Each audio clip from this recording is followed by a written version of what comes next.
او تکون لک جنۃ من نخیل وعنب فتفجر الانہار خلالها تفجیرا او تسقط السماء كما زعمت علينا كسفا او تاتي بالله والملائكة كبيرا سبحان ربك رب العزة عما يصفون وسلام على المرسلين والحمد لله رب العالمين.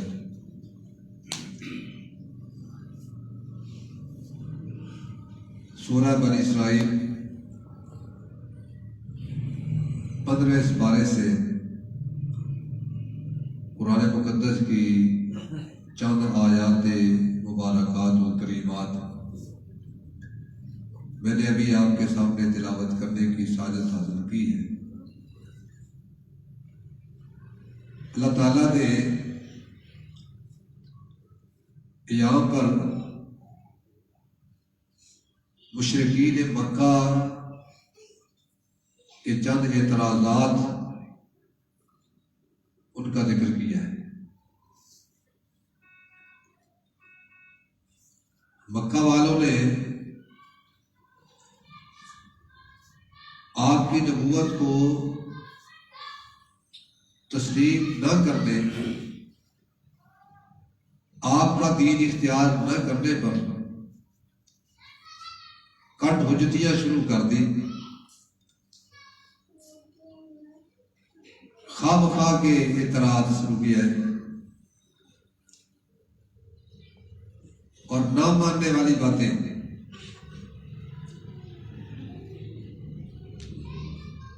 اور ان باتوں میں اور ان اعتراضات میں جو انہوں نے اللہ کے نبی صلی اللہ علیہ وآلہ وسلم کے سامنے پیش کیے، ان میں سے چند باتیں اور چند اعتراضات اور آخر میں ان کا مثبت جواب اللہ نے یہاں بیان کیا ہے. اللہ فرماتے ہیں وَقَالُوا لَن نُؤْمِنَ لَكَ، اے محمد کریم صلی اللہ علیہ وآلہ وسلم ہم آپ کو نبی نہیں مانتے. صاف ستھری سیدھی سیدھی بات نہیں مانتے ہم. ظاہر ہے کہ جو یہ انداز اختیار کرے کہ میں نے تو نہیں مانتا، اب اس کے سامنے آپ جو مرضی دلیل پیش کریں میں نے تو مانتا ہی نہیں، ہم نہیں مانتے. کیوں نہیں مانتے؟ وجہ کیا ہے؟ سبب کیا ہے؟ تو انہوں نے نا ایک سبب بیان کیا، یہ سبب ہے اور اس وجہ سے ہم آپ کو نبی نہیں مانتے. آپ یہ ہماری بات پوری کر دیں. اب ظاہر ہے کہ نبی معجزہ دکھاتا تو ہے، لیکن نبی کا معجزے کے اوپر اختیار نہیں ہوتا ہے. ولی سے کرامت ظاہر ہو جائے، نبی سے معجزہ ظاہر ہو جائے، کرامت پر ولی کا اور معجزے پر نبی کا اختیار نہیں، اور نہ اس کا اختیار ہے نہ اس کی قدرت. اختیار بھی اللہ کا ہے، قدرت بھی اللہ کی ہے. جب چاہے، جس وقت چاہے، جن حالات میں چاہے تو تب اللہ اس کا اظہار فرماتا ہے. قدرت اللہ کی ہوتی ہے، طاقت اللہ کی ہوتی ہے. وجود نبی کا ہوتا ہے کہ نبی کے وجود سے اس کا اظہار ہو رہا ہوتا ہے.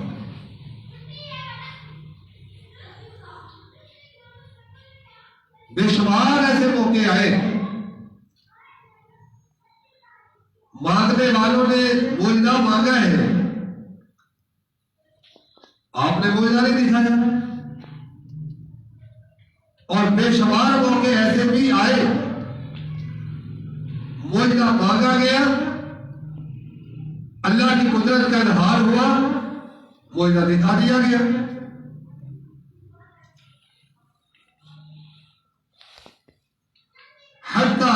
لنا من الارض ينبوعا، اللہ کے نبی محمد کریم صلی اللہ علیہ وسلم کے سامنے خواہ خواہ کے اعتراضات جو پیش کیے گئے، ایک اعتراض یہ: ہم نہیں مانتے آپ کو نبی، نہیں مانتے آپ کو رسول، نہیں مانتے آپ کو محترم، نہیں مانتے آپ کو بڑا، اشارے نہیں مانتے آپ کو، نبی نہیں مانتے آپ کو۔ اب ایک ہمارا مسئلہ حل کر، کمزور بچہ جب امتحان کے لیے بیٹھتا ہے نا، اس کو آتا تو ہے کچھ نہیں، پڑھا اس نے کچھ نہیں ہے، گلی ڈنڈا کھیلتے کہتے سارا سال اس نے گزار دیا ہے۔ اب بائیں آئے شائیں ادھر ادھر نقل ٹوٹی اور پھر کوئی دوسرے ذرائع لے لے کے، تو اسی طرح قوم کا اعتراض ہے، حتیٰ تحجر لنا من الارض ينبوعا، ہمارے علاقے کے اندر نا پانی نہیں، مکہ کے اندر پانی نہیں ہے، پہاڑی علاقہ ہے۔ پانی کے نہ ہونے کی صورت حال تو یہ ہے کہ اب تو اللہ کے نبی محمد کریم صلی اللہ علیہ وسلم کا دور ہے نا، ہزاروں سال پہلے حضرت ابراہیم جب یہاں آئے تھے اس وقت بھی پانی کا یہ مسئلہ تھا، اور جب پانی ختم ہو گیا تھا تو اسی وجہ سے حاجرہ پریشان تھی کہ پانی نہیں ہے۔ اور پانی کی صورت حال یہ ہے، بخاری کی روایت ہے، اللہ کے نبی صلی اللہ علیہ وسلم سفر میں پانی ختم ہو گیا، دو صحابہ کو بھیجا پانی تلاش کر کے لے کر آؤ، پانی نہیں ملا، عورت ملی، دو پانی کے مشکلیں بھر کے اونٹ پہ رکھ کے اوپر بیٹھی ہوئی ہے، ٹانگیں لٹکا کے جا رہی ہے۔ صحابہ نے پوچھا پانی نہیں ہے، پھر بھی آپ نے کہاں سے عزم کیا ہے؟ آدھی بالماء بلفظ کہتی ہے کہ اس وقت جو اب وقت ہے، کل اس وقت سے پانی کے چشمے سے پانی ڈال کے یہاں سے چلی ہوں اور پورے 24 گھنٹے ایک دن اور ایک رات سفر کر کے جہاں پہنچی، اتنا دور ہے پانی۔ تو ہمارا مسئلہ آپ حل کر دیں، پہاڑی علاقہ ہے، پانی پینے کو نہیں ملتا، استعمال کو پانی نہیں ملتا، آپ ہمارا مسئلہ حل کر دیں کہ ہمارے اس پہاڑی علاقے کے اندر نا چشمے جاری ہو جائے۔ آپ کو نبی مانیں گے نا، قادر مانیں گے،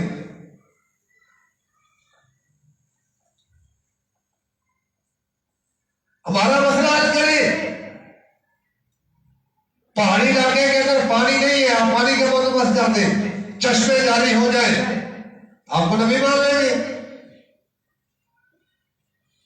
اور تکون لک جنۃ من نخیل وعنب، ہمارا مسئلہ حل نہیں کرنا تو جو آپ نہیں کر دیں، چھوڑ ہمارے مسئلے کو، ہمارے لیے پانی کے چشمے نہیں جاری کرتا، نہ کر، ایک اپنا مسئلہ تو حل کر، تیرے لیے نہ دروازہ ہے، نہ چھت ہے، نہ گھر ہے، اپنے گھر بنا لے،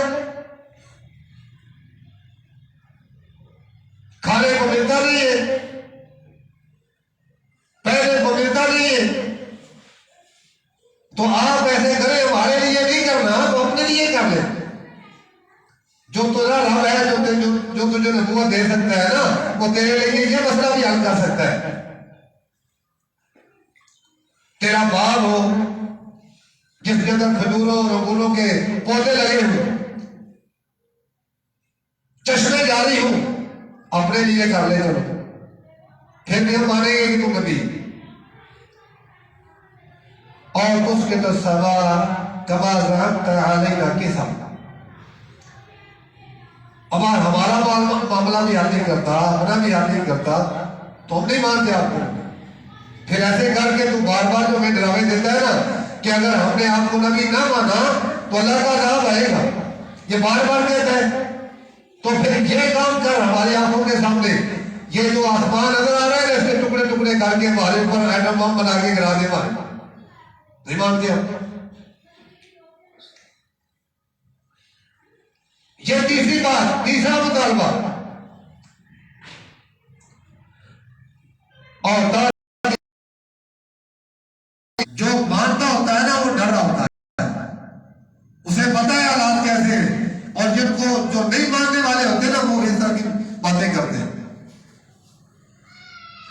یکون لک بیت من زخرف اور ترک فی السماء، گھر بنا لے اپنے لیے سونے کا. اچھا چلو یہ اوپر والی جو ساری باتیں ہم نے بیان کی ہیں، ہم نے مطالبے تیرے سامنے پیش کیے. ایک اور بات، تو کہتا ہے کہ جبریل آتا ہے، اللہ کا پیغام لاتا ہے، وحی آتی ہے. تو جبریل اللہ کا پیغام اور اللہ کی وحی لے کر آسمان سے نیچے اترتا ہے نا، تو ایسے کیوں نہیں ہو جاتا کہ جبریل اللہ کا پیغام اور اللہ کی وحی لے کر زمین پر اترتا ہے، تو ایسے کیوں نہیں ہو جاتا کہ تو آسمان پر چڑھ جاتا؟ اللہ، کیسی الٹی الٹی باتیں کر رہے ہیں. جو نہیں ماننے والے ہوتے ہیں نا وہ ایسے کرتے ہیں. ایک آدمی نے نا جھوٹا نبوت کا دعویٰ کر دیا، بادشاہ مسلمان تھا، اس نے پکڑا اور جیل میں ڈال دیا. پورے 15 دن جیل میں رہا. یہ جو شعبدہ باد ہوتے ہیں ان کو باتیں بڑی آتی ہیں، لوگوں کو حیران کر دیتے ہیں شعبدہ بادی کے ساتھ. تو 15 دن کے بعد اس جھوٹے نبی کو نا بادشاہ نے اپنے سامنے پیش کیا اور کہتا ہے کہ وہ کہتا ہے نبی ہوں، میرے پاس جبریل آتا ہے، تو اب جو نئی وحی آئی ہے نا مجھے صرف سنا گیا ہے. بڑا کیا کہتا ہے؟ کہتا ہے وہی جیل میں نہیں آیا کرتی، 15 دن میں جیل میں رہا ہوں. تو کہتا وہی سنا، مجھے آزاد کر وہی سناؤں گا. تو کہتے ہیں تو جبریل جو آسمان سے نیچے اتر آ سکتا ہے، اس پر قادر ہے، تو ایسے کر، تو چڑھ جا آسمان کی طرف ہماری آنکھوں کے سامنے، اور ترک فی السماء، آسمان پر چڑھ جا اڑانے مار کے. وَلَن نُؤْمِنَ لِرُقِيِّكَ حَتَّى تُنَزِّلَ عَلَيْنَا كِتَابًا نَقْرَؤُهُ. اور پھر آسمان سے ہماری آنکھوں کے سامنے ایک ایسی بے مثال کتاب لے کر آئیے. تو ہمیں نہیں آتی، قرآن ہمیں نہیں آتا. اللہ، یہ قرآن تو ہمیں آتا نہیں ہے، یہ ہم نے نہیں مانگا. تو ایسے کر یہ کتاب قرآن چھوڑ دے اور آسمان سے ہماری آنکھوں کے سامنے اوپر چڑھ کے اوپر سے وہ کتاب لے کر آ. ہم امی ہیں، ہم ان پڑھ ہیں، ہمیں نہیں آتا کچھ بھی. تو وہ ہم ان پڑھ ہونے کے باوجود بھی وہ ایسی کتاب ہو ہم خود پڑھ لیں، تیرے پڑھانے کی ضرورت نہ ہو. تو میرے بھائیو، قرآن سب سے پہلے اللہ کے نبی محمد کریم صلی اللہ علیہ وسلم نے جبریل سے پڑھا.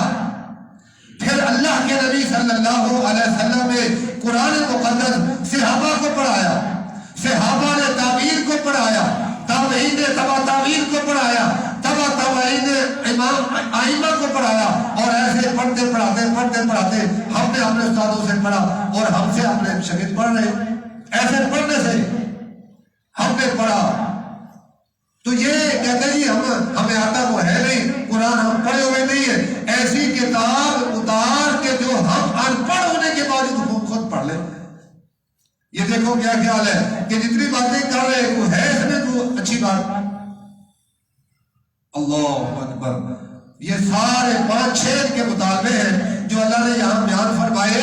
اور آخر میں اللہ نے جیسے وہ کہتے ہیں نا 100 گز رسا اور آخر میں گانٹھ، وہی بات ہے. اللہ فرماتا ہے قل سبحان ربی، ان کے مطالبے چھوڑ دے، ان کی طرف دھیان نہیں دینا. قل سبحان ربی کہو، اللہ پاک ہے، اللہ قادر ہے. لیکن اللہ تمہیں جواب دیتا ہے کہ تمہارا مطالبہ ہم نے نہیں مانا. اللہ، میرے بھائیوں، جنہوں نے ماننا ہوتا ہے نا وہ معجزے نہیں مانتے.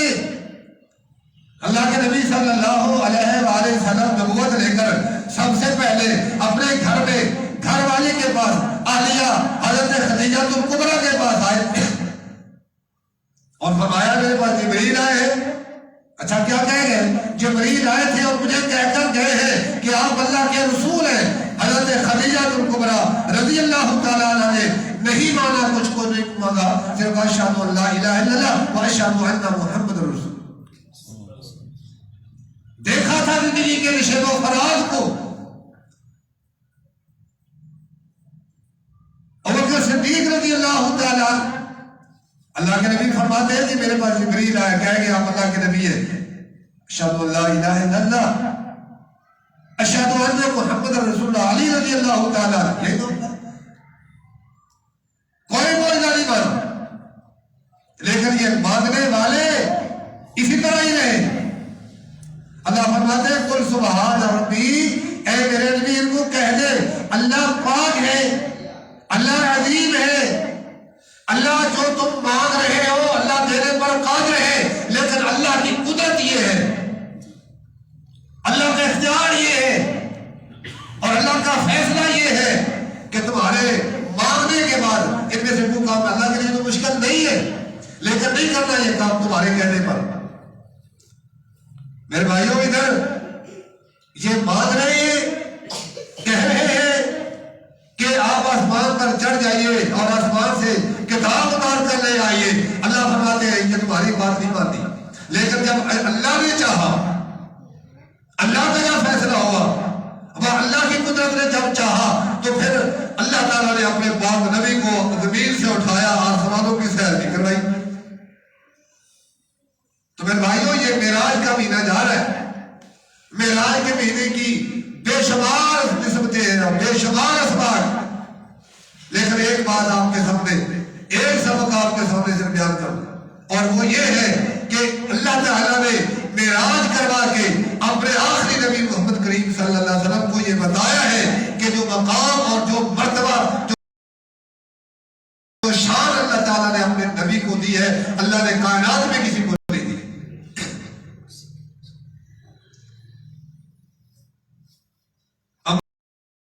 انبیاء لیجئے، صلحاء لیجئے، شہداء لیجئے، صدیقین لیجئے، اور اللہ کے نبی صلی اللہ علیہ وسلم جب معراج پر سدرۃ المنتہا سے اوپر اللہ کی ملاقات کے لیے تشریف فرما ہے تو مقام یہ ہے کہ اس جگہ پر، اس مقام پر اگر اوپر دیکھا جائے عرشوں کا مالک اللہ ہے، اور اگر اللہ کے پاک نبی کے اس مقام پر ٹھہر کر نیچے دیکھا جائے تو یہ 14 طبق نیچے ہے، 7 زمینیں بھی نیچے ہیں، 7 آسمان بھی نیچے ہیں، درمیان میں اللہ کے پاک نبی، اوپر صرف اللہ کی ذات ہے اور کوئی نہیں۔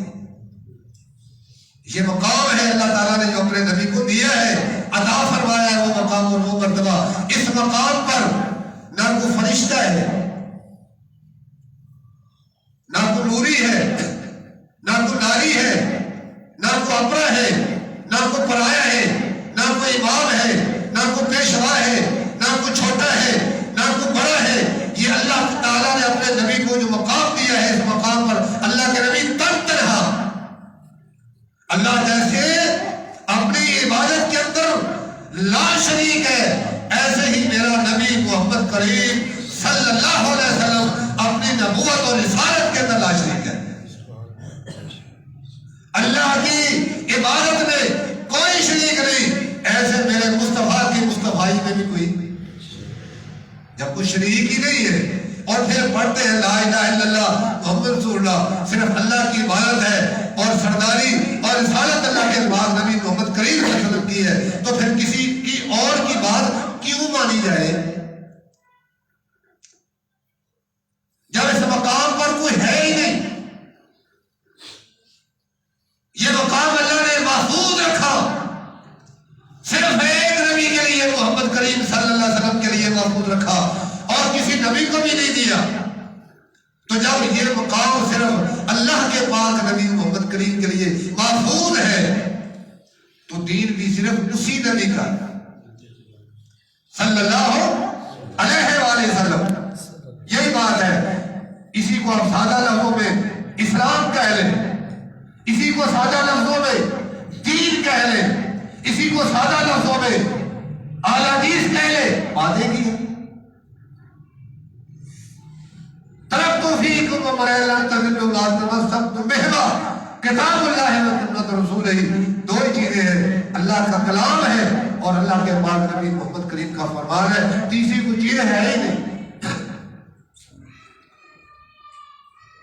بڑا مقام ہے امام شافعی رحمۃ اللہ علیہ کا، مانتا ہوں۔ بڑا مقام ہے امام احمد بن حنبل کا رحمۃ اللہ علیہ، مانتا ہوں۔ بڑا مقام ہے امام مالک رحمۃ اللہ علیہ کا، مانتا ہوں۔ ابو حنیفہ رحمت اللہ علیہ کا تسلیم کرتا ہوں، مقام اپنی جگہ پر ہے، لیکن جب بات آئے گی دین کی، جب بات آئے گی اسلام کی، جب بات آئے گی شریعت کی، تو پھر اللہ کے پاک نبی محمد کے مقابلے میں کسی کی کوئی بات قابل قبول نہیں ہے۔ اللہ کے نبی کہیں گے طرف توفیق عمر، جب دو ہی چیزیں اللہ کے نبی چھوڑ کر گئے، تیسری اور کوئی چیز نہیں ہے، تو تیسری دین بھی نہیں ہے۔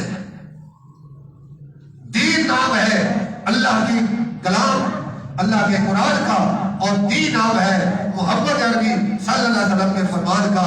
یہی دین ہے، یہی اسلام ہے، یہی شریعت ہے، اور یہی مسلک حدیث ہے۔